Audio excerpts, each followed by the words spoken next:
শিক্ষার্থীদের উপর অনলাইন দেশীয় অস্ত্র দিয়ে কিভাবে সাধারণ শিক্ষার্থী এবং ছাত্রদের উপর হামলা করেছে প্রিয় ভাইয়েরা, আমরা জাতীয়তাবাদী ছাত্রদল বলতে চাই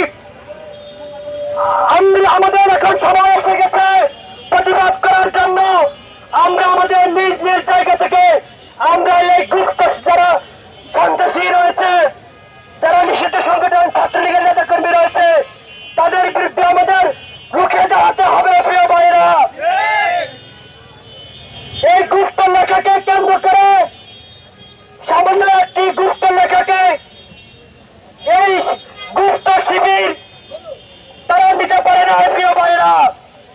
আমরা ঢাকা মহানগর পশ্চিম ছাত্র দলের প্রতিটা ইউনিটে, প্রতিটা থানায়, প্রতিটা কলেজে, প্রতিটা ওয়ার্ডের অলি গলিতে দেওয়ালে আমরা আজকে থেকে গুপ্ত লেখা লিখবো।